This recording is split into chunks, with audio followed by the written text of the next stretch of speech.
Hola, ¿cómo están? Vamos a esperar a que entren algunas personas. Igual recuerdo que este video se va a quedar en mi Instagram, por si no pueden llegar a verlo completo, por si quieren más adelante revisarlo. Se va a quedar ahí en mi Instagram TV para que puedan pues verlo, darle una pasada, compartirlo y demás. Vamos a esperar a que entre un poco más de gente. El día de hoy tenemos un invitado muy especial, un invitado bastante pues bueno, que emociona mucho, ¿no? E ilusiona bastante. Así que vamos a esperar a que entre el profesor Bertrand para dar inicio con nuestra charla sobre antropología de las religiones. Vamos a esperar unos instantes.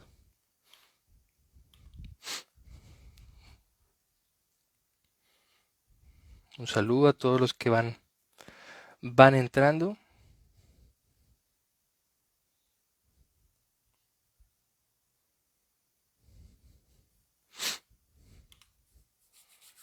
Ya nada más que entre el profe, damos inicio. ¿Cómo están? ¿Cómo están? Bienvenidas, bienvenidos.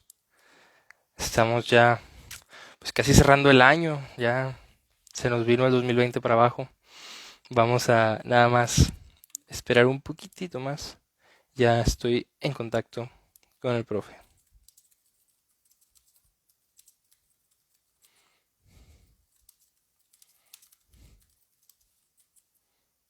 Buenas tardes, ¿cómo están?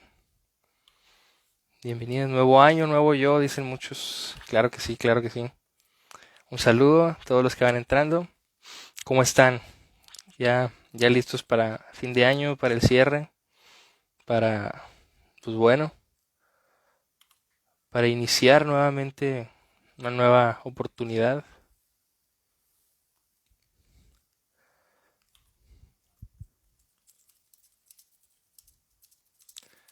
Y el profe ya viene, ahí me está contactando vía email.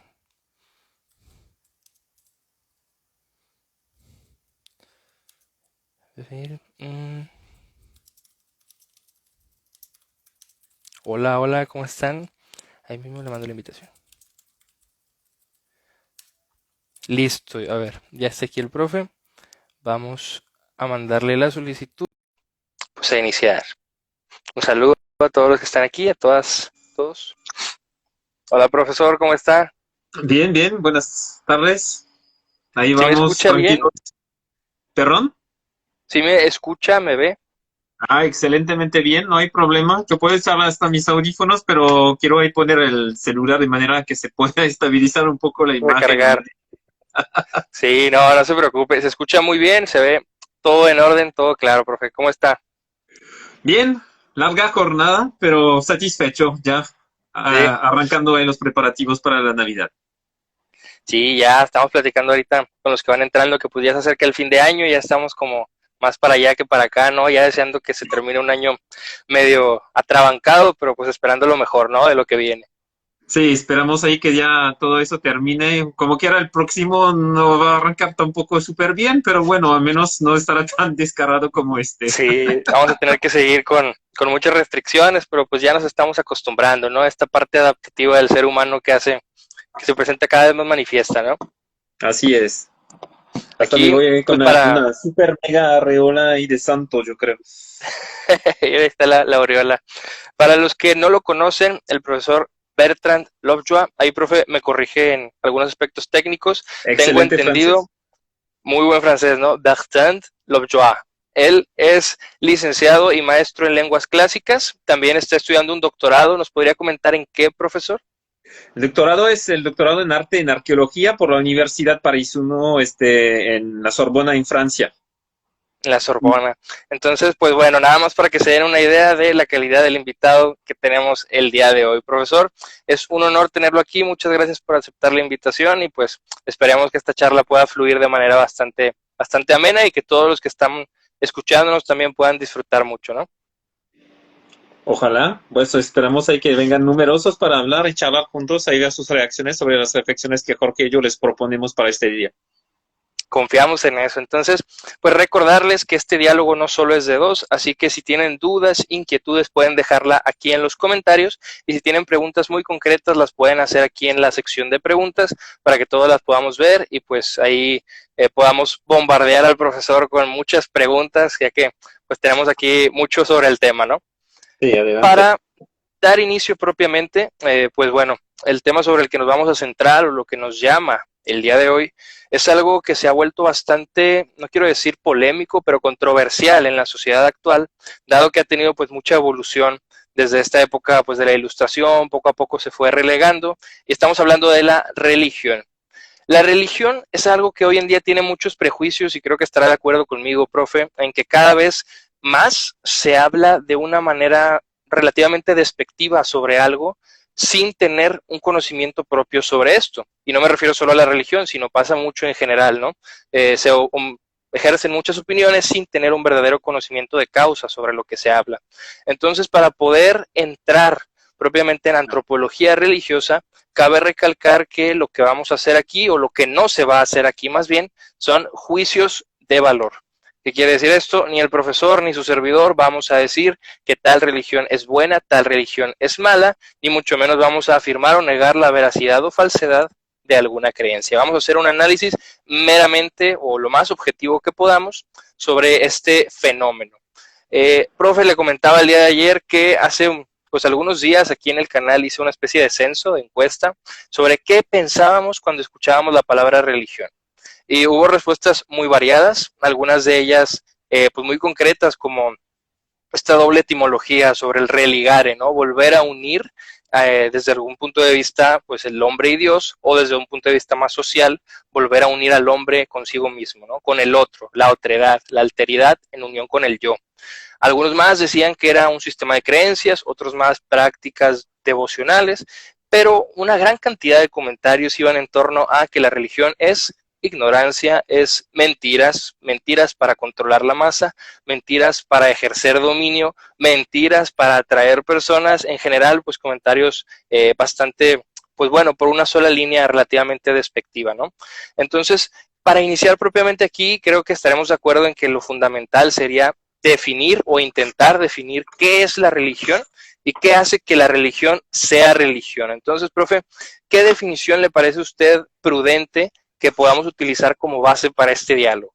Híjole, mira, me echas una pregunta bastante capciosa, porque todo depende justamente del enfoque con lo cual queremos estudiar la religión, si lo queremos considerar desde una perspectiva meramente filosofía de la religión, si lo queremos ver desde la parte meramente sociológica, si lo queremos ver desde la parte psicológica, psiquiátrica, la parte meramente histórica, en la historia de la religión, o si lo queremos ver también desde la parte de la antropología, a fines de cuentas. Entonces, conforme a desde qué campo de investigación queremos estudiar la religión como un objeto de estudio, más que un fenómeno, un objeto de estudio, va a determinar justamente la definición que vamos las definiciones. De hecho, no quiero fomentar una sola definición.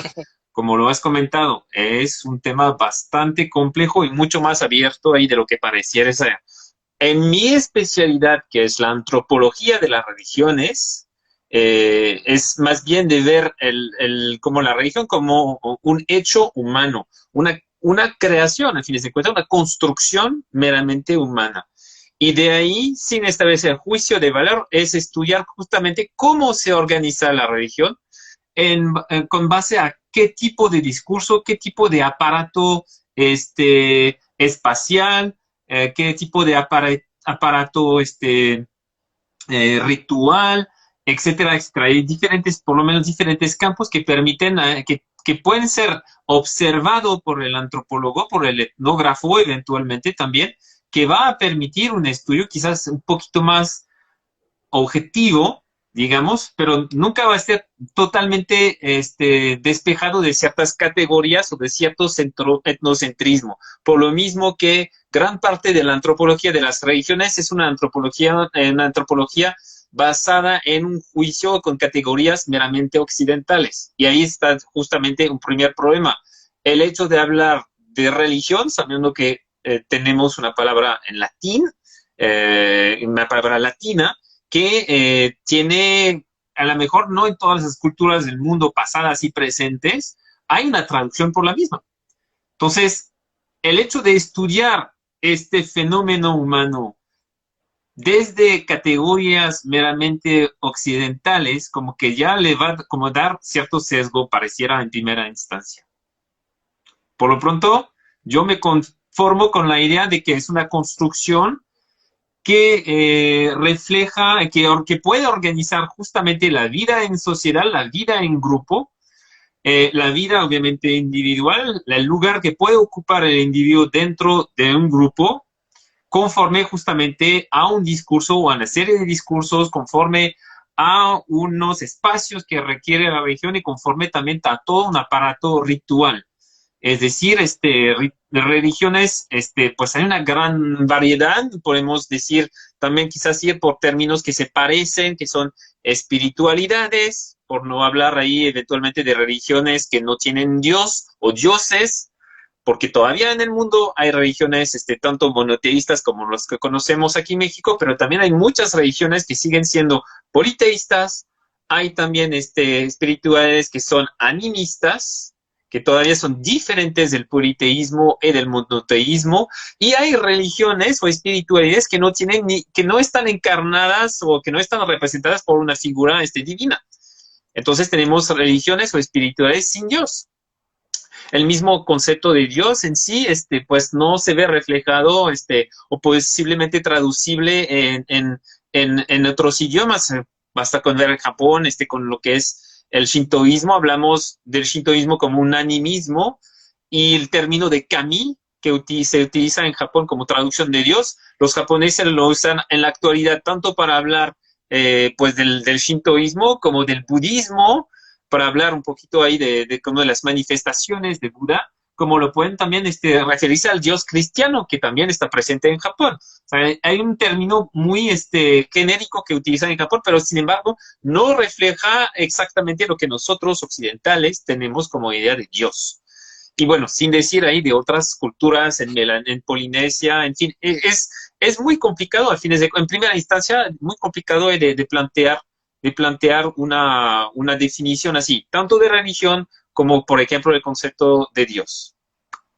Sí, totalmente, y creo que es un muy buen punto de partida iniciar abriéndonos, al menos nosotros como pues parte de una cultura occidental, a saber que el pensamiento, ya sea filosófico, religioso, antropológico, no se reduce o no se limita a lo que sucede o se da en Occidente, que es un sesgo que muchas veces tenemos, ¿no? De pensar como la universalidad es sinónimo de occidentalidad, de occidente, ¿no? Entonces, pues abrirnos primero a entender que por ejemplo, lo que menciona sobre no es necesaria quizás una figura como tal divina para fundamentar una religión. Esto es interesante porque he escuchado a muchas personas que afirman que un fundamento religioso está en el ámbito de la revelación, ¿no? En un espectro teológico de, bueno, estamos frente a una revelación divina, por tanto nos congregamos para esto mismo. Pero rescatando lo que menciona sobre la importancia de, no se preocupe, de la comunidad, aquí quiero mencionar, por ejemplo, a Emil Durkheim, que menciona precisamente en las formas elementales de la vida religiosa que la religión va más por el lado de la comunidad que por un lado de la revelación, ¿no? Sabemos que él va como refutando ciertos autores, algunos que afirman que la religión es totalmente irracional, que se sientan en el error, y Durkheim dice, bueno, no, ¿por qué? Porque es una sociedad y no puede fundamentarse en el error. Esto está afirmando una especie de validación no teológica, sino social, ¿no? En el sentido de que todas las religiones son válidas, independientemente de cuál sea quizás su credo, su divinidad, si es que tienen una divinidad, y refuta también el argumento de la espiritualidad en un sentido de divinidad, ¿no? Diciendo que no todas las religiones tienen un Dios, como ya lo decía usted, sino que va más por el lado de que la religión es un sistema de creencias y prácticas que giran en torno a lo que él menciona que es lo sagrado para unir al individuo en una comunidad moral, ¿no? Creo que esta definición es bastante completa y si bien, como ya lo mencionábamos, es muy difícil partir de una sola definición para todo lo que Durkheim menciona, que es un hecho social, ¿no? La religión es un hecho social para él, por tanto no se puede delimitar lo que entendemos religión en Occidente, en Oriente, etcétera. Entonces, partiendo de esto, creo que podríamos resaltar que una religión se fundamenta más que nada por el ámbito comunitario, ¿no? Por el aspecto de creencias y prácticas que unen al individuo en una comunidad. Entonces aquí estaríamos diciendo que lo fundamental para una religión es que haya comunidad, ¿no? Bueno, en el caso de Durkheim, sí, totalmente de acuerdo con lo que plantea, lo que resumes ahí de Durkheim, ahí que básicamente para Durkheim lo que es lo que es la trascendencia mediante lo sagrado es totalmente, pues inútil a fines de cuenta. El ser humano se va realizando o se va realizando mediante la sociedad, no es tanto la trascendencia a través de la divinidad, sino la trascendencia a través de la sociedad. Y es cómo se va construyendo a fines de cuenta. Bueno, hay que recordar que la escuela francesa, sociológica francesa, que viene representada por Durkheim y por también Mauss, que fue su sobrino, tiene una visión distinta, por ejemplo, como de consideraciones más fenomenológicas. Es decir, si bien plantean Durkheim y Mauss la religión, entonces, y la fe como nada más un aspecto accesorio o algo que no realmente permite integrarse al individuo o a la persona humana, integrarse a un grupo, hay otros pensadores dentro de la escuela sociológica a nivel allá en otros países que consideran la religión pues como tal, como un fenómeno, es decir, que a fines de cuentas hay toda una serie de fenómenos dentro del fenómeno religioso como tal que se van a agregar para conformar una religión. Eso es una visión que va más bien al revés. Hay una visión dentro de lo que plantea Durkheim y luego Mauss, más que todo Mauss y Hubert, que eran entonces de esta escuela sociológica y del principio del siglo XX, que de hecho fueron maestros en la escuela donde estudié, en la Escuela Pratique des Études. Uno por la escuela, de hecho viene así nombre, Durkheim, Salamar Mauss, Sala, Claude Lévi-Strauss, todos fueron mis maestros en esta escuela.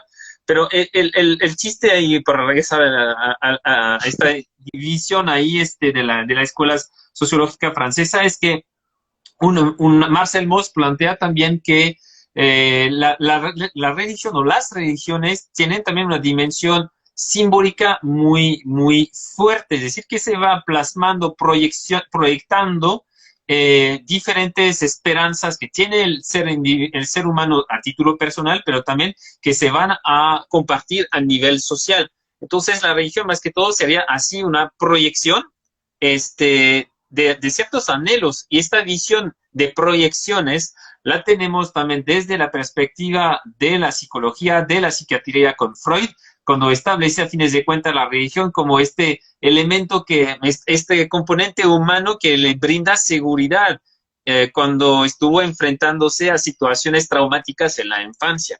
Obviamente, pues es la propuesta que tiene en Totem et Tabú, por ejemplo, Totem et Tabú, este libro ahí famoso de Freud, pero Freud ahí lo que se puede destacar es esta idea también entonces de proyección, de cómo el ser humano de cierta manera va buscando en lo que no puede explicar de manera, a veces sí lo puede explicar de manera racional también, porque podemos decir que la fe es meramente irracional, pero es interesante ver que hay una dimensión lógica dentro de las creencias también y de la fe que permiten ahí elaborar un sistema, de elaborar una construcción religiosa justamente.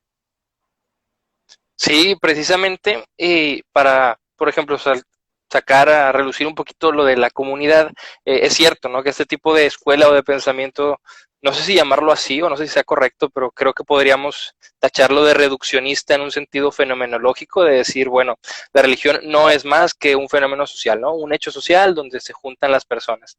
Pero trayendo, por ejemplo, esta parte, no sé si decirla trascendente o quizás más abstracta, tenemos también ciertas cuestiones como para qué sirve la religión, ¿no? Porque ya ahorita que menciona esto de la proyección o de cómo el ser humano a veces se fundamenta en la religión para explicar cosas que no ha entendido, quizás, tenemos también en un libro buenísimo que yo sé que a usted le va a encantar, que precisamente me lo recomendó, ¿no? Que Antropología de la Religión, una aproximación interdisciplinar a las religiones antiguas y contemporáneas. Este libro tiene varios autores y menciona una parte precisamente funciones de la religión. Entre ellas tenemos la explicación, ¿no?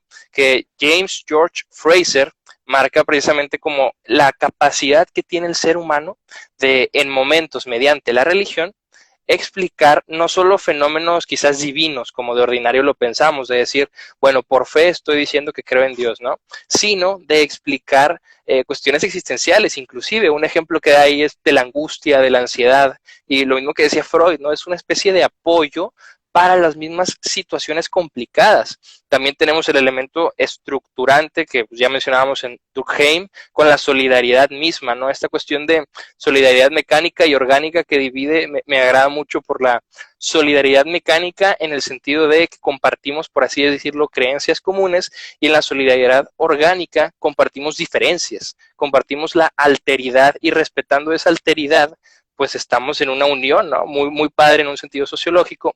Y también otra función es el apoyo a la persona, que Mircea Eliade dice que la religión proporciona respuestas pragmáticas a las situaciones existenciales de la vida. Entonces creo que ya con esto podríamos afirmar que la religión, en primer lugar, lo podríamos entender como comunidad, ¿no? Sistema de creencias prácticas del individuo en la comunidad. Pero además de eso, podríamos entender sus utilidades un poco más abstractas, en el sentido de que ayudan al ser humano a pararse frente a situaciones que lo superan, que quizás emocionalmente lo trascienden y que en ciertos momentos pues encontramos ya también un poco complicadas de asimilar, lógicamente hablando. Y sobre el último que mencionaba, sobre lo racional de las religiones en ciertos momentos y de la fe, también podemos ver que hay quienes hacen esta distinción entre las religiones medianamente carismáticas y las racionales. Las carismáticas, que se fundamentan más en lo emocional, en, bueno, exaltar la parte sentimental del ser humano, la alabanza, el sentirnos, por así decirlo, llenos, plenos, y la parte lógica, que se pueden complementar. No estamos hablando del falso dilema de que o es carismático o es racional, sino que en momentos pudiéramos complementar esta racionalidad que algunas religiones plantean para fundamentar ya sea su dogma o para fundamentar los mismos fenómenos que la sociedad le plantea, ¿no? Estás ahí planteando una cosa muy importante que es la posición también que tenemos muy presente, por lo menos en el pensamiento occidental, de la fe y de la razón, y pues por extenso, por inextenso y por extensión, perdón, de lo que es la religión y la ciencia.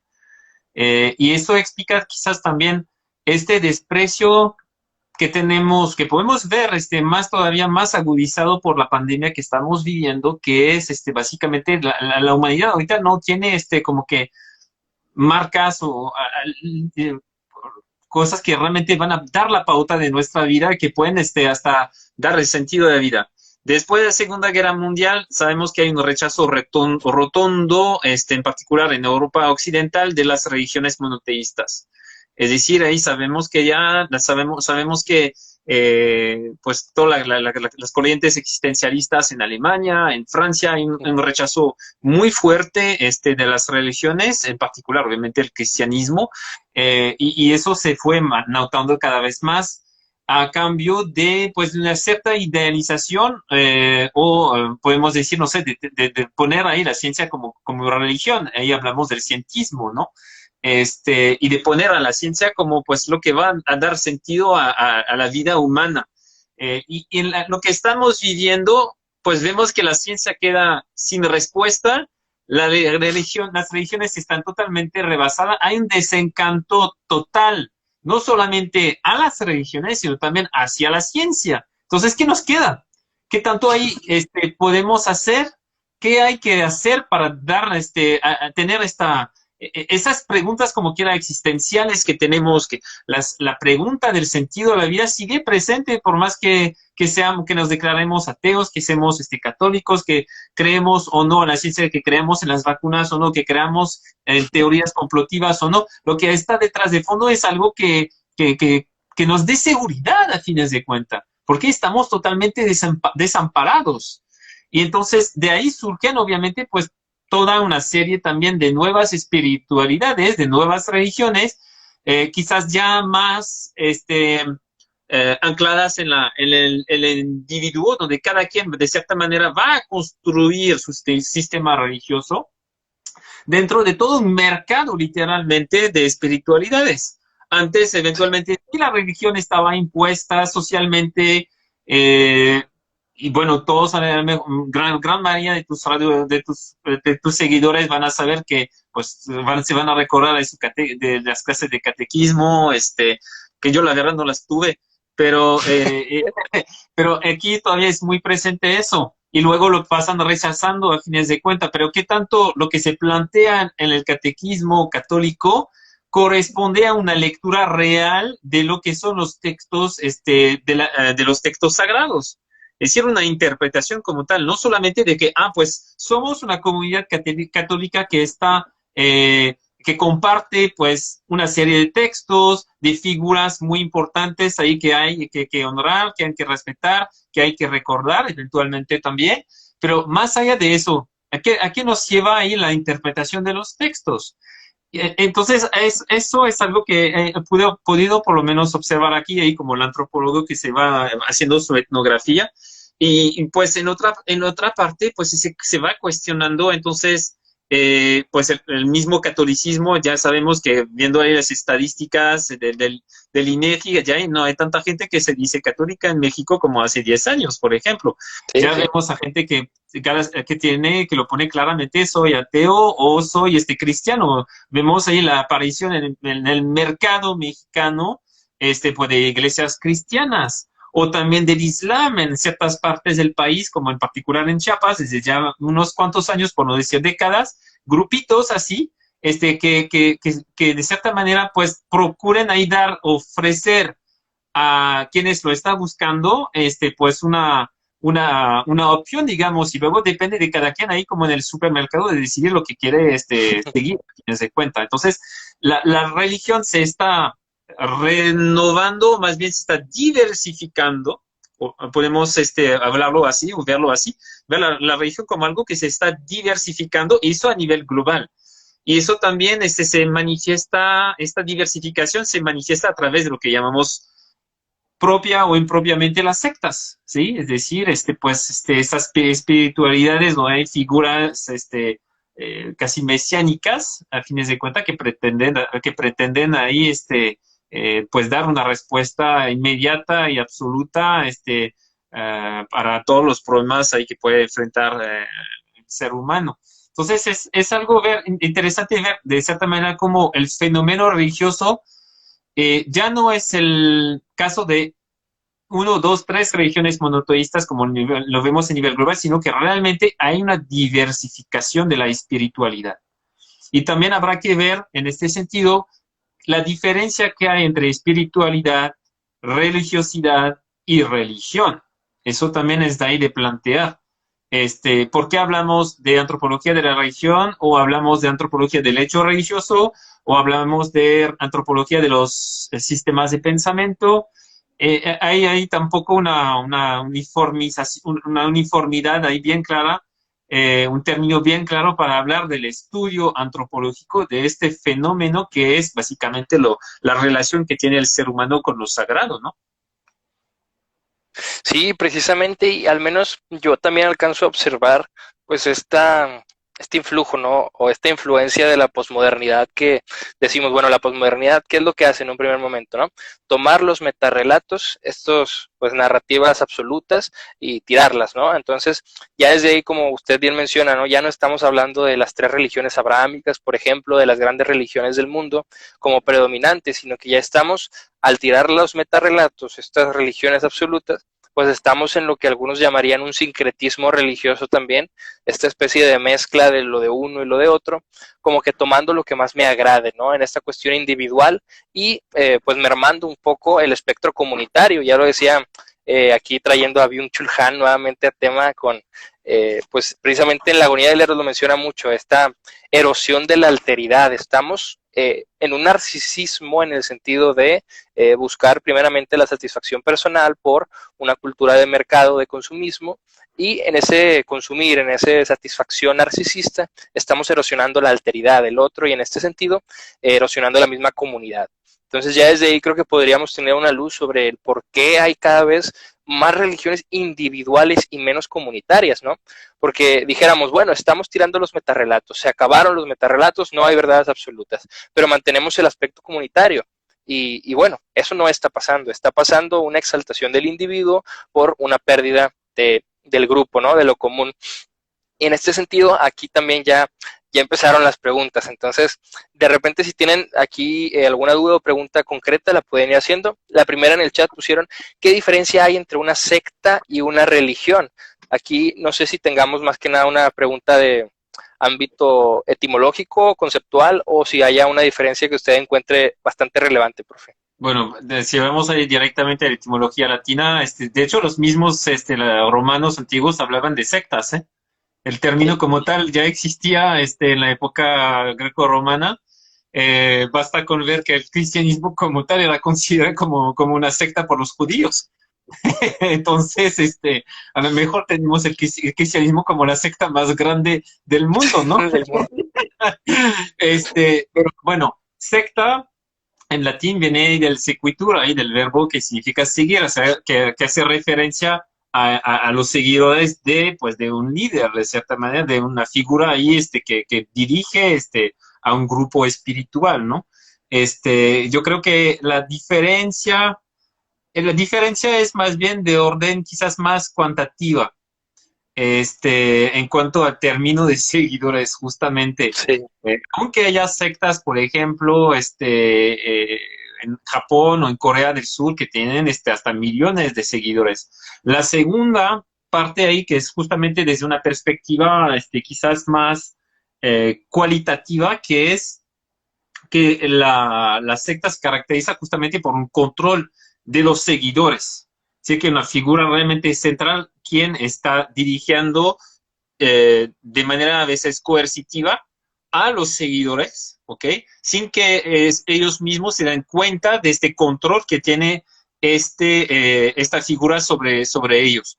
Basta con ver, hay los casos recientes de la Iglesia de la Luz del Mundo en México, en Estados Unidos, con bueno, el hijo del líder que fue encarcelado recientemente en California. Tenemos también Nexium aquí en México, entre México y Estados Unidos, ahí con buena cantidad también de seguidores, hasta en la élite política, cultural, artística, aquí en México, que estuvo apoyando a este dirigente que fue detenido aquí, bueno, tanto por abusos, por violaciones como por desvíos ahí de fondos. Son siempre ahí las mismas broncas que les van a ir haciendo caer, a fines de cuentas, tanto Nexium como la Luz del Mundo, otras sectas siempre van cayendo por los mismos temas. El caso, por ejemplo, de las sectas que puede haber en Japón, en Tailandia, también hay ciertas sectas budistas.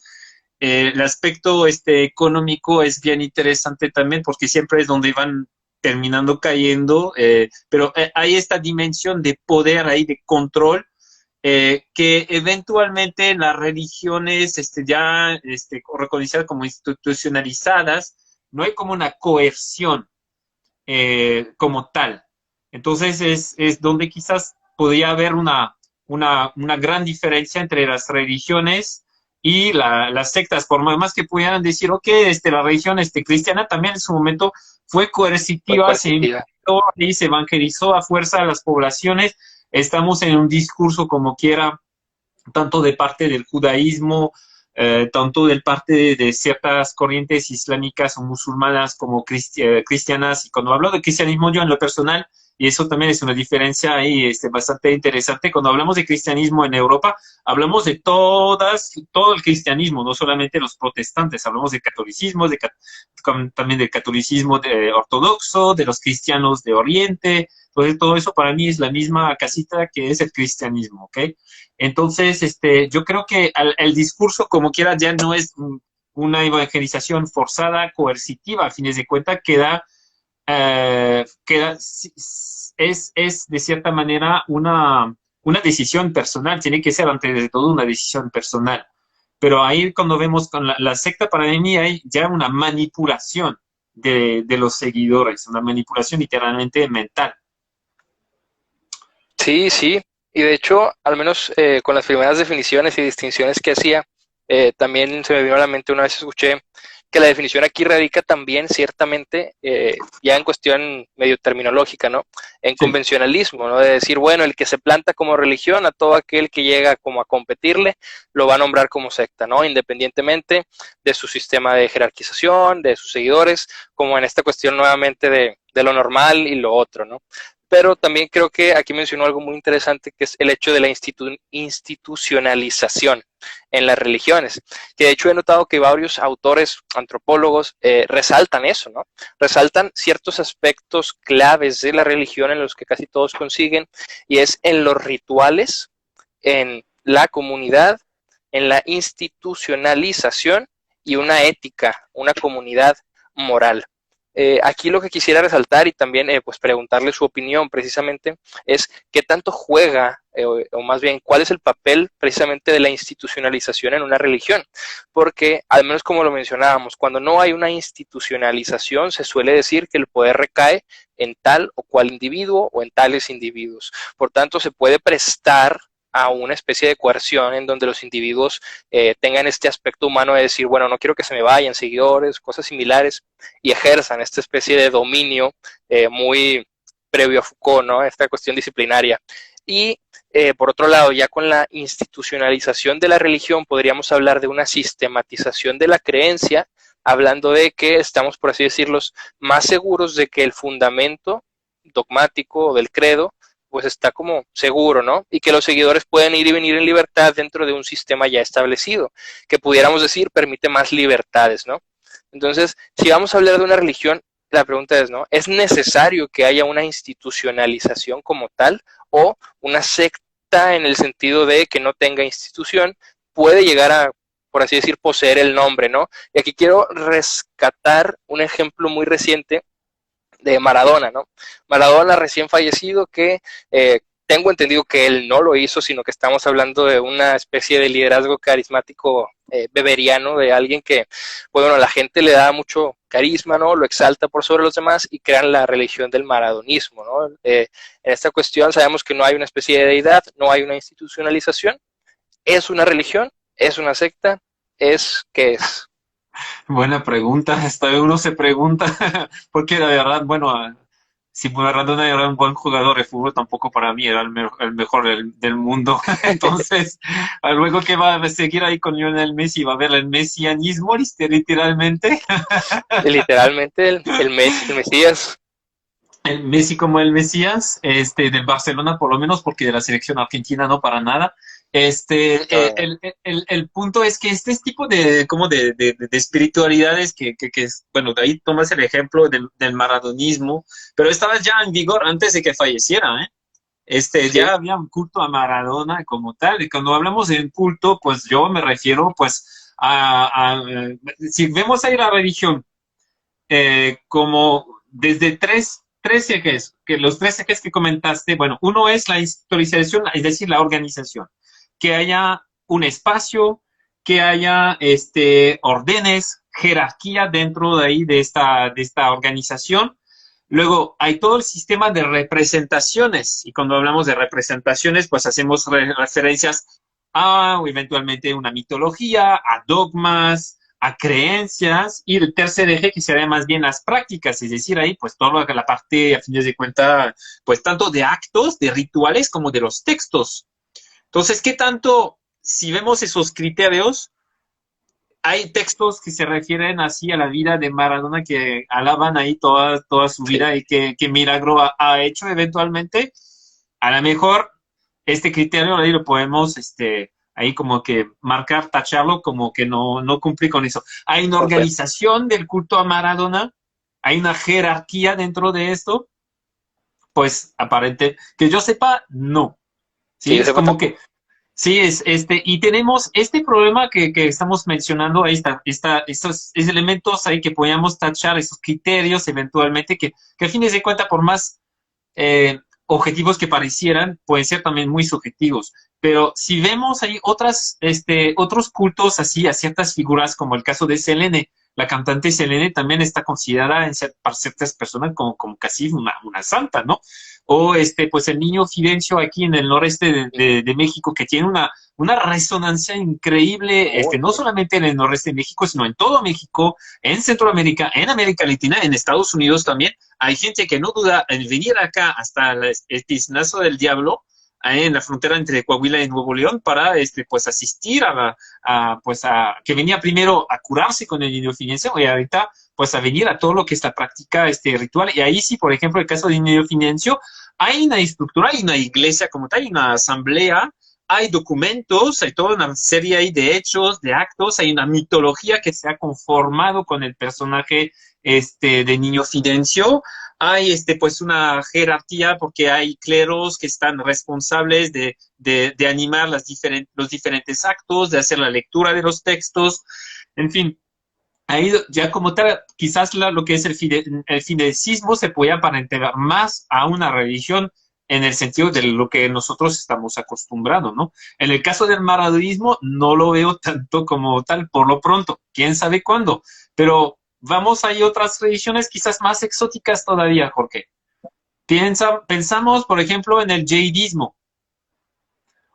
¿Sí sabes lo que es el jaidismo? Me suenan, pero no tengo presente. Bueno, ¿Qué? básicamente es las religiones de los Jedi, de los caballeros Jedi. Ah, ya. Es decir, este universo, este planteamiento mitológico que ha hecho George Lucas a través de sus trilogías y lo que tenemos ahorita también a través de nuevas series, de todo este universo de Star Wars, ha generado que se conforme, que se congregue, se vaya congregando gente, seguidores ahí de los caballeros Jedi, que retoman ahí su filosofía de vida, que retoman ahí pues la jerarquía, porque vemos muy bien en la primera trilogía de Star Wars cómo está la Orden Jedi, cómo está pues con templos, con lugares sagrados, con documentos, con una jerarquía dentro ahí de la misma orden, toda una serie de ritos de pasos, y por eso la gente pues ha retomado esto para conformar una religión concreta, y ahorita uno se puede hacer caballero Jedi si quiere, y seguir ahí los lineamientos del maestro Yoda o del maestro Mace Windu, o caer en el lado oscuro de la fuerza. Es decir, es otro ejemplo. Tenemos ahí una película que se llama The Big Lebowski, una película de los 90s, muy buenas, muy buena, Sí, donde vemos ahí este personaje de Jude, se hace llamar The Dude, el tipo, el cuate, que le vale absolutamente todo, que está totalmente despreocupado de la vida, que toma las cosas como vienen y ya. Bueno, hay una religión que se llama el dudeísmo como tal.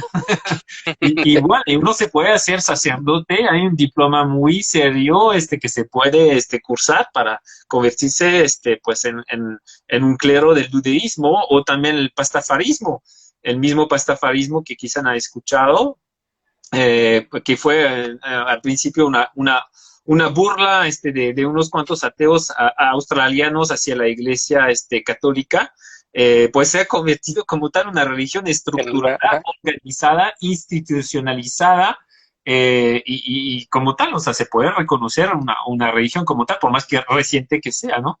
Entonces, yo creo que sí, como quiera, debe de haber, para ver la diferencia entre secta, religión, ciertas espirituales como el maradonismo, hay que ver un poquito de todos esos criterios que van conformando una religión, por lo menos desde una perspectiva meramente occidental. Repito, es una visión muy etnocéntrica como quiera. Sí. Sí, sí, y de hecho ahorita, pues bueno, varios de los ejemplos sí dan mucho que pensar en este sentido, porque tampoco quiero como aferrarme a Durkheim, pero por ejemplo, es que esto de sistema de creencias y prácticas, ¿no? Y al menos esta primera parte de la definición me agrada mucho porque creo que sí se pudiera atribuir a muchas de estas nuevas espiritualidades, ¿no?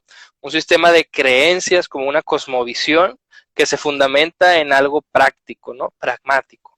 Y aquí también otra cosa que veía que es muy importante cuando hablamos de religiones, al menos desde un punto de vista meramente antropológico occidental, era la cuestión de la iglesia en su definición etimológica, ¿no? Eclesia, asamblea, en el sentido de pues comunidad, ¿no? De juntarnos y esta especie de comunión, al menos pensando todavía en estos fenómenos sociales como por ejemplo Messi o Maradona, se pudieran al menos, no sé, intento tratar de asimilarlo, como por ejemplo los partidos de fútbol serían los eventos de culto, ¿no? Y el análisis sería, creo yo, la asamblea religiosa donde estamos discutiendo una cuestión más moral, de decir, bueno, es que lo hizo bien, lo hizo mal, ¿cómo lo ha hecho? Es que Messi no le rinde la camisa, o es que acá en México Carlos Vela no quiere participar, etcétera, etcétera, ¿no? Y creo que este aspecto religioso meramente comunitario se podría aplicar a muchas más cosas, ¿no? Y dejando de lado, por ejemplo, esto de los escritos, ¿no? Que fundamenten, ¿no? Esta cuestión revelada, como decíamos anteriormente, y también rescatar como punto clave de varios antropólogos es la cuestión de los rituales, ¿no?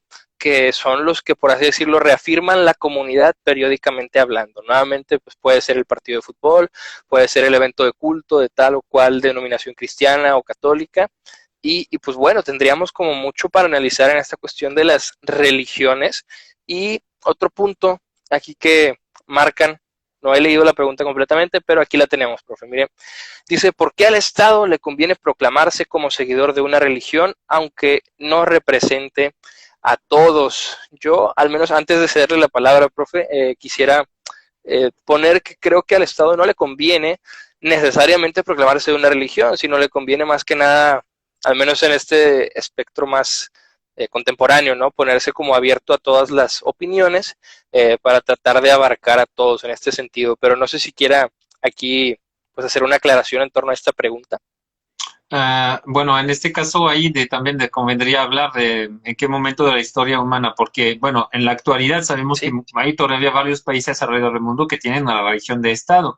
Sin embargo, no significa necesariamente que el Estado esté metido como tal en asuntos religiosos o viceversa, ¿sí? Vemos sí extremos de Irán, por ejemplo, donde tenemos una república islámica, donde el Islam es el que rige ahí toda la vida social, política, es decir, todo lo que es el Corán como tal, es la fuente de todo lo que se puede tomar como decisiones en términos sociales, políticos, económicos, etcétera, etcétera. Entonces, eh, eh, eh, el Estado, ¿a qué le conviene ahí eventualmente tener una religión del Estado o promover una religión? Básicamente lo hemos bien comentado en un principio, con las críticas que se han hecho, que son básicamente pues el control. El sí, control, ahí basta con ver pues todo lo que son contra manifestaciones de estudiantes recientes ahí por el 2017-2018 en Irán, que se han vuelto pues luego pues un juego de masacre por los guardianes ahí de la República Islámica, ¿no? Que han detenido de manera repentina, totalmente arbitraria a estudiantes que no tenían nada que ver con las manifestaciones o a y que condenaron a muerte hace unas cuantas semanas a un luchador de lucha libre que era parte del equipo sí. olímpico iraní, que fue condenado a muerte por haber participado a esos disturbios. Y lo podemos ver, es así a lo largo de los 40 últimos años en Irán, desde que pues, el Ayatollah Khomeini ahí tomó el mando en el 78, cómo se instituyó el Islam chiita, que también es algo muy importante de especificar.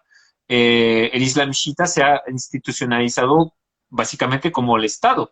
Y como pero básicamente para poder tener un control, pero por más que tratan de tener el control absoluto sobre la mente de la gente, eso no impide a la gente pues organizar, eso lo tenemos muy bien presente en la película de Persepolis. No sé si han visto Sí, esta caricatura de Persepolis, que también es una tira cómica increíble, pero eso no impide a la gente, no impide a la gente de juntarse clandestinamente para debatir ideas políticas, para conectarse en VPNs en Internet, para conectarse a Facebook o Twitter o demás, para escuchar música occidental o para promover siquiera la presencia de mujeres en estadios de fútbol, justamente, o eventos deportivos, cuando normalmente la ley coránica que aplica a ella pues a veces no está del todo respetada. Es decir, por más que hay esos carcanes, esos corsetes ahí religiosos que están inscritos en la ley, en la Constitución, vemos que como quiera eso no impide al ser humano buscar ahí una manera también de vivir más allá de la fe, por más que sean creyentes, pueden también ver los límites de estas reglas ahí que controlan literalmente todos los aspectos de su vida, ¿no? Entonces, básicamente el problema ahí del Estado, de la relación entre el Estado y la religión, de una religión de Estado, tiene que ver ahí con aspectos ahí de control, y por de cierta manera es lo que pasó ahí obviamente con la Revolución Francesa en su momento, y que es de cierta manera también la herencia de un pensamiento liberal que tuvimos en el siglo XVIII a través de ciertas figuras filosóficas. sí, totalmente. Pues esta separación cada vez más como bueno, se me fue la palabra, como este fenómeno, ¿no? Cada vez más grande de la separación entre iglesia y Estado, al menos acá de este lado del mundo, se hace tangible, pero sabemos que por allá en estos lugares un poquito más distintos se mantiene, ¿no? Un Estado religioso. Y aquí también es lo que mencionaba de cómo hay gente que encuentra a través de, más bien, aún a pesar del control, encuentra como maneras de seguir ejerciendo su espiritualidad o su credo, ¿no? Aquí me recuerda mucho a Mircea Eliade, esta antropóloga que menciona que cuando una persona encuentra lo que considera sagrado, su experiencia de esto es más real que cualquier cosa que haya tenido antes, ¿no? Entonces quizás este impulso que pudo llevar, por ejemplo, a los primeros cristianos, este protocristianismo a reunirse y dar su propia vida, en muchísimas religiones que hay personas que a pesar de este control siguen ejerciéndola, pues podríamos atribuirlo quizás también a esta experiencia personal, individual y comunitaria de lo sagrado, ¿no? La diferencia entre lo sagrado y lo profano, que nuevamente hacía Durkheim. Y retomando algo que usted mencionó hace, pues bueno, casi al inicio de la charla, o a la mitad más o menos, me llamó mucho la atención que, al menos en la época actual, ¿no? Decimos, ya no tenemos, por decirlo, la religión, pero tampoco nos responde la ciencia. ¿Por qué? Porque nuevamente estamos, desde mi punto de vista, frente a una, ¿cómo decirlo? Frente a una falta muy grande de conocimiento de causa sobre las cosas en las cuales queremos buscar respuestas, ¿no? Como ya decíamos, por ejemplo, ¿en qué se queda de ordinario, al menos aquí en México, el católico promedio, ¿no? En el catecismo. Un catecismo que es pues una enseñanza pues, infantil para los niños y que de ahí pues muchas veces no se sale y no se entra, por ejemplo, ya sea en los documentos sagrados de dicha religión, no se entra en la tradición, en la propia iglesia, en la asamblea, y tampoco se entra en un verdadero diálogo sobre lo que se cree. Y con la ciencia creo que pasa lo mismo, no sé si esté de acuerdo, pero ahora con este fenómeno llamado redes sociales, ¿no? De la desinformación, que anteriormente cuando recién estaba el internet decían, bueno, esto nos va a solucionar falta de información, ¿no? Y ahora parece que tenemos un bombardeo de información falsa que estamos en otro problema, un problema que no se había planteado y que tenemos que resolver. Y esto se ve con todas las teorías medio conspiranoicas que de ordinario suceden, que pues obviamente analizándolas y viéndolas bien, pues se puede llegar a cierta opinión, pero de ordinario suceden solamente en un plano pues de la opinión, ¿no? Sin pasar a un plano racional o sin pasar siquiera a la propia cuestión. Creo que aquí teniendo en cuenta que el ser humano ya no está encontrando o buscando sus respuestas ni en la religión ni en la ciencia, le pregunto, ¿en dónde podría el ser humano buscar y tratar de encontrar respuestas a toda esta cuestión existencial trascendente que por naturaleza busca? Esa es una pregunta ahí. Luego van a crear mi propia secta. No, la verdad no tengo la respuesta. Yo creo que más que todo se trata, pues como lo había planteado Nietzsche en su momento, se trata de definir realmente qué queremos a través de la religión, qué queremos a través de la ciencia, qué queremos que nos proveen como respuesta y admitir que ni una ni la otra eventualmente pueden proveer las respuestas a nuestras preguntas. Es decir, admitir nuestra ignorancia, Sí, admitir nuestra debilidad, admitir nuestra ignorancia, ser humildes en ese sentido y de ver que si bien la razón ahí nos puede llevar a un pensamiento científico organizado, abstracto, eventualmente objetivo, una hiperracionalización, como es el caso ahí de las teorías complotivas que van a buscar ahí justificaciones o donde no las hay, ¿verdad? argumentos demasiado lejos, es decir, lo propio de las teorías complotivas o complotistas es que nunca se van a cuestionar a sí misma, a diferencia de la Sí, ciencia. La ciencia siempre se van a poner en duda y decir, pues yo tengo esas propuestas, pero no significa que serán válidas todavía en 20, 30 o siquiera mañana. Es de que, pues debo admitir que lo que estoy proponiendo pues es totalmente fallible. El problema de esas teorías que vemos y que hacen un uso de la ciencia, al fin de cuentas, se están promoviendo a través de lo que son algoritmos, a través de la misma ciencia,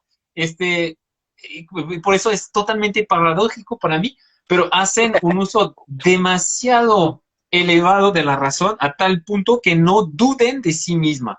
Un complotista nunca va a dudar de sus propias teorías complotistas. Es la diferencia que hay entre un complotista y pues alguien que ya hace un uso razonable de la sí, razón. sí, sí, Sí. totalmente, porque aquí con lo que dijo de la ignorancia quiero traer a colación una frase que estoy seguro que le encanta, Disfruto la ignorancia que me abre todos los días nuevas inquietudes, de Alfredo López Austin, ¿no? Este maestro que nos dice precisamente esto de la ignorancia, que no es algo negativo, sino que es una conciencia del sabio, ¿no? Este saber, pues esta frase que se le atribuye a Descartes, ¿no? Descartes, de cambiaría todo lo que sé por la mitad de lo que ignoro. Saber que no encontramos una respuesta como tal, pero que eso no está mal, ¿no? Que la vida es una búsqueda y que, pues bueno, me recuerda mucho a John Haut, recuerdo la pronunciación, que habla de la filosofía del proceso, precisamente, junto con la teología del proceso, con Taylor de Chardin y Alfred North Whitehead, de cómo lo más importante es el proceso, ¿no? Ya trayéndolo a un punto de vista un poco más pragmático, decir que, bueno, no tanto son las respuestas, sino el proceso hacia la búsqueda. La vida misma, pues es un andar hacia, ¿no? Y aquí también traer nuevamente lo de la razón y esta hiperracionalización que tenemos en teorías complotivas, pues bueno, lo falseable de la ciencia, ¿no? Diría Popper, el hecho de poder falsear algo y demostrar su falsedad, pues es esta conciencia de la ignorancia completa, el yo solo sé que no sé nada socrático, porque precisamente, bueno, ¿cuántas veces no se ha refutado algo que parecía verdad absoluta y cuántas veces no se ha descubierto algo que parecía una mentira y cayó como verdad? Entonces, pues tener esta conciencia a la hora de quizás de buscar respuestas o inclusive de hablar en cuestiones religiosas, porque creo que a pesar de que la muestra poblacional que le comenté sobre el censo que hice en la encuesta de Instagram es muy pequeño, creo que trae un reflejo muy grande, ¿no? Un reflejo que se vive en Hispanoamérica, sobre todo, de decir, bueno, cualquier búsqueda de lo trascendente es negativa, es mala y es de control, ¿no? Sabemos que ha habido cuestiones negativas, ha habido cuestiones de control, pero el ser humano es más que sus errores, ¿no? El ser humano puede adaptarlos y aprender de ellos, ¿no? Sabemos que quien no conoce su historia está condenado a repetirla, así que no sé si estoy de acuerdo en hacer una especie de invitación general a decir, bueno, el cuestionamiento, pensamiento crítico, dudar aún de las certezas en este afán científico, nos pudiera ayudar inclusive en cuestiones religiosas a encontrar una trascendencia en, pues bueno, en lo más inesperado, ¿no? Ahí retomando, bueno, por partes. Bueno, la cita de Alfredo también es de contextualizar. Bueno, digo Sí. Alfredo porque, bueno, él no le gusta que digan profe o maestro, entonces siempre dice a sus alumnos, llámame Alfredo y háblame de tú. En este caso, Alfredo López Austin también se declara abiertamente ateo, pero se declara también al mismo tiempo profundamente religioso. Muy Y eso interesante eso, ¿no? también hay una cosa muy, muy interesante, es que hablamos de la espiritualidad y de la trascendencia en vida. Para él lo que, pues, la muerte ahí lo publicó en una entrevista que dio a La Jornada hace, pues, el día de ayer, creo que fue publicada esta entrevista, plantea de que para él, después de la muerte, como quiera, ya no hay absolutamente nada. Entonces ahí, ni me digan ya muerto, lo que se quedan, que descanse en paz. Pues siquiera voy a descansar, no saben si voy a descansar o no. Entonces, tiene esta visión de la trascendencia más bien en vida, mediante las acciones que cumplimos en vida. Segundo punto, cuando hablas ahí como de cierta manera, aprender pues a estar frustrado, eso me remite mucho a lo que, pues tenemos un excelente maestro en el Departamento de Educación de la UDEM, que es el profesor Jesús Amaya, que ha publicado muchísimos libros acerca de la educación de los niños, en particular la generación millennial, y luego pues la tuya, a fines de cuentas, Jorge, de cómo hemos, no te quiero involucrar en esto, porque ahí sí vas, pero las observaciones que hace el profesor Amaya son muy acertadas. Tenemos a una educación cada vez más relajada en el sentido de no aprendemos siquiera como adultos, no solamente los chavos o los niños, como sociedad ya no sabemos aprender o aceptar la frustración, a aceptar la ignorancia. Estamos en la inmediatez. Necesito saber eso ya, en este momento. Y eso lo quiero, para, ni siquiera, para mañana o esta tarde me lo entregas Ya. ahora mismo. No hay capacidad, ya no tenemos esta capacidad de decir, no lo puedo tener, me tengo que aguantar, o yo no lo puedo saber, me tengo ahí, o me voy a la información, la primera información a la que me topó, no puede ser paciente, comparar la información para determinar luego mi propio juicio, no, con la primera me voy. Siquiera a lo mejor voy a leer artículos, no sé si viste nueva opción ahí que te propone Twitter. Te dice el artículo, cuando le quieres dar retweet en un artículo, te dice, ¿quieres leer el artículo antes de retuitearlo? Eso es Sí, sí, sí. interesante, porque antes no existía y ahorita pues como que están desarrollando también, tratando de educar a la gente a justamente consultar la información, no quedarse con el puro título. Pero eso deriva de esta inmediatez en la cual estamos, esta fluidez de Zygmunt Bauman, que Zygmunt Bauman describió muy bien en el mundo líquido, en el Líquido. amor líquido, en todo lo que es este concepto de liquidez. Pues que se ve reflejando en términos espirituales también, es decir, pues el sentido de la vida, pues lo voy buscando en la inmediatez, no lo voy a buscar a medio, a largo plazo, sino cómo puedo sentirme feliz o ser feliz en este momento.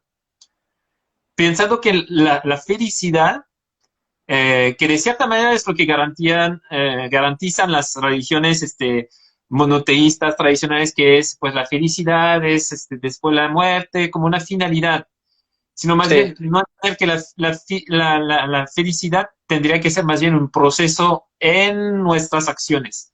En cada acción que emprendemos, algo que pues se va a hacer con la actitud de para ser feliz, de ser feliz para ser feliz. Entonces, es interesante ver todo eso, este torbellín ahí, de verlo desde afuera, de ser partícipe de ello, porque tampoco me nego el ser a veces muy impaciente, muy frustrado, siquiera con mis alumnos,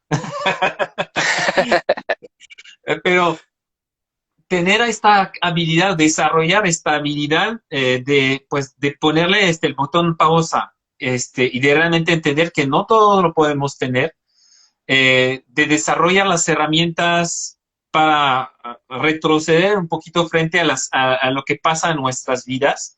Y de cierta manera, tanto las religiones, las espiritualidades, por más individualistas que sean, por más que vemos todo un negocio, el mercado de la felicidad, del bienestar, pues de las ciencias de la felicidad, como lo tenemos en diferentes instituciones, hasta a nivel global, hasta en las universidades locales, es eso que se ha convertido en un negocio como tal, pues puede ser muy, muy engañoso, porque realmente no nos da las herramientas de pensamiento crítico que requerimos al momento de dar sentido en cada una de nuestras acciones. Bueno, eso es por lo menos lo que le veo como posibilidad gracias a ciertas espiritualidades o religiones que plantean también esta dimensión de, pues, tienes que desarrollar paciencia, tienes que desarrollar Sí.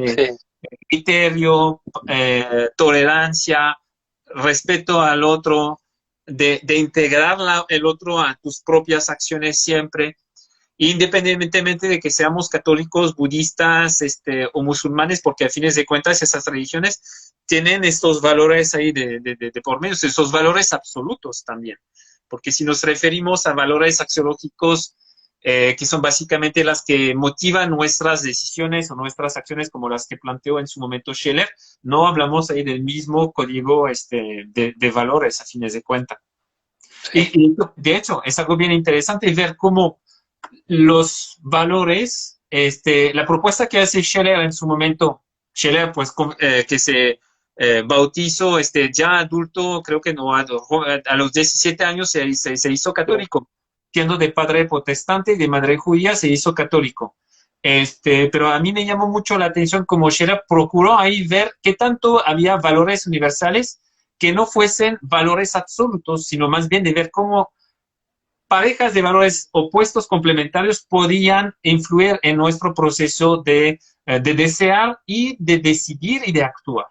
Es algo muy interesante ahí replantearlo y ver qué tanto en otras culturas, en otras espirituales, realmente existen estos valores. Hay una traducción literal, corresponde literalmente luego de manera personal a lo que se plantea, porque eso es un tema bastante complejo también, el tema de los valores, tanto dentro de las religiones como entre el diálogo interreligioso que puede haber.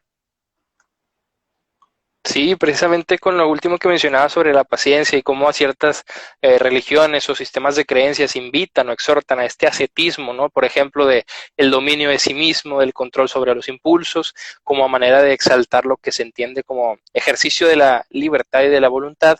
También me recuerda un poco a lo del materialismo cultural de Marvin Harris, ¿no? Que decía que la religión en este sentido ascético no solamente cuida al individuo, sino que está cuidando la ecología, ¿no? El medio ambiente.